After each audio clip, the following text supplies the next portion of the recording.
Hi guys! Today I'm going to show you what's on my iPad Pro, including some of my favorite apps for productivity and digital art. First, a few details about the iPad itself. I have the 2021 iPad Pro with the M1 chip. It has a 12.9-inch display, and I currently have a paper-like screen protector on here to help improve the drawing experience. It also pairs with the second generation Apple Pencil. For accessories, I use the Logitech Keys to Go keyboard for typing, and my iPad case is by ESR. It's a hard shell on the back and has a foldable front cover that can be snapped into place to have it stand in two different orientations, which is really great for both watching videos and drawing. I'll have all of these products linked in the description if you would like to check them out. Okay, so now let's get into the tour. Firstly, my lock screen is a super cute artwork from an artist known as Moon Factory. The link is also in the description if you want to download this wallpaper. And ta-da! This is my home screen. If you can't already tell, green is my favorite color, so I would say that there's a pretty obvious theme here. For my home screen wallpaper, it's actually a zoomed in part of the same artwork that I used for the lock screen, but I tweaked it a little bit for my own personal use. I like to keep things simple, so I only have one page of apps. If you swipe to the left, there are some more widgets, and to the right you have the app library. I tried to keep my iPad as a work device for the most part, so the layout is geared towards both productivity and creativity. Now, let's go through some of my favorite apps and what I use them for. First up is Procreate.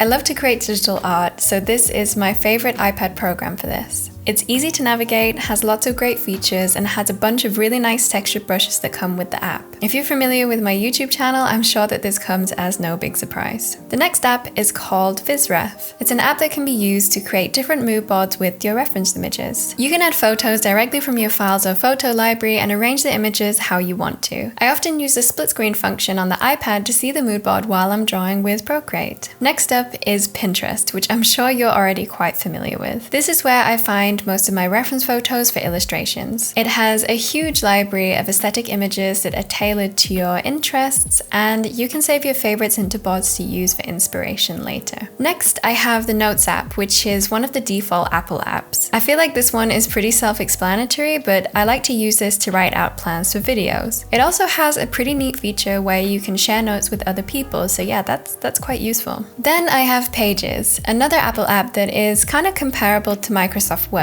You can use it to create written documents. I currently use it to write out any longer texts, such as YouTube video scripts. Next up is yet another writing app called GoodNotes. This one is for physical writing and note-taking. I like to take physical notes when I'm learning something because it tends to stick in my brain better, so I use this for language learning and any art-related learning that I do. It's an easy app to navigate, and I like how you can create different notebooks and folders for different topics. The second line of apps begins with OneDrive, which is basically just used to upload files to the cloud, but the next app is one of my favorites, and it is called Stoic. Stoic is a journaling and self-reflection app that you can use in the morning to prepare for your day and in the evening to check in with your feelings. It has a lot of great prompts for you to write about, and it can make a nice addition to your daily routine. You can track your entries over time, and Stoic also has some additional features like breathing exercises, journaling prompts, and guided meditations that can come in handy. Next up is a daily planning app called Tweak.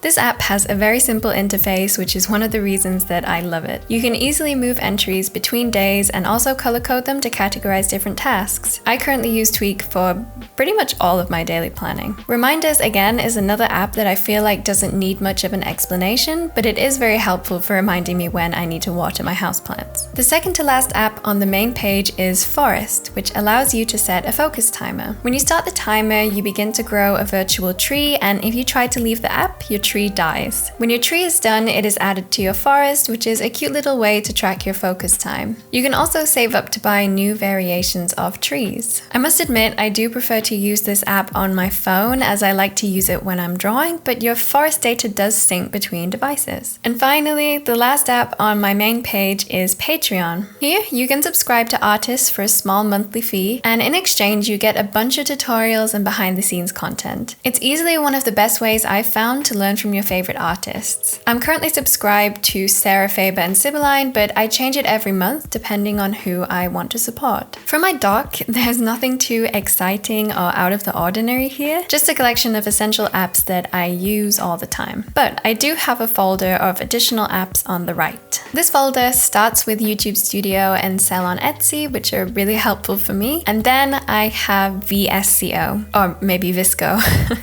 I'm not sure which one it's supposed to be. This is my favorite photo editing app, and I use it for editing my story posts to share on Instagram. I like Visco in particular because of the filters, and my favorites to use are E2, G6, and C8. Most of the other apps in this folder are for the likes of personal banking and entertainment, but another app that I will point out is Emo. It's a simple mood tracking app that has super cute emojis to represent how you're feeling that day. You can write a small sentence along with your entry, and I love it because it helps you keep track of your mood over time in a very sweet way. And that is basically it for the main apps that I use in my day-to-day life. Now let's have a quick look at the widgets I have set up. This is one of my favorite features of the iPad OS 15 update, and I chose to have most of them kind of aggregated on the top of the page because that's what I find the most aesthetically pleasing, I guess. The first widget on the top left shows the time and today's date with a little calendar overview. The app itself is called Flip Clock, but I don't really use it for anything other than the widget. You can choose from a bunch of different layouts and colors, but I really like the black one. This widget is a smart stack that I have customized, and if you swipe up, I have today's scheduled reminders. Beneath this, I have a small widget that links to the Emo app. When you update your mood, it shows a cute little image of the emoji that you selected that day, and I don't know, I just really like it. Next to this, I have a widget that links directly to Stoic. From here, you can quickly access the morning and night reflection routines. In the middle, I have a very large smart stack widget with a little quote on the first page to keep me motivated and inspired. To create this photo widget, I use the app Widgetsmith, and if you swipe up, I also have a mail widget to display my most recent emails. On the top right, I have another smart stack widget which starts with Tweak. Here, I can see a small preview of my to-do list for the day, which is pretty handy. When you swipe up, I have a files widget that is linked to my YouTube video scripts that I'm currently working on. Beneath this, I have a batteries widget so that I can easily see the battery status of my iPad and other connected devices. And finally, the last widget is a cute little animated pixel face from an app called MD Clock. This one does cost a little bit and again is purely for aesthetic purposes, but I saw it recommended by an account called Janice Studies and I couldn't resist. This is another smart stack widget, so if you scroll up, I have a widget that links directly to the Forest app to set up a new focus timer. The last little bit that I want to show you are the widgets that I have set up in the widget dock. Maybe I made that up, I'm actually not sure what this part is called.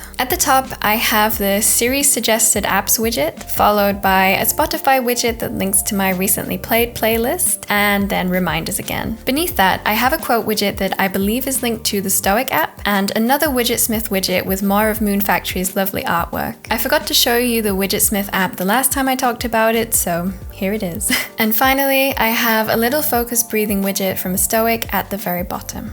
Okay, so that's all for this iPad walkthrough video. In the description, I have linked all the accessories, wallpapers, and apps for you to check out if you want to. Also, I'm always looking for new app recommendations, so if you have any suggestions, let me know in the comments. If you enjoyed this video, make sure to like and subscribe, it really does help me out. Thank you so much for watching, and I hope you all have a really lovely week. Bye!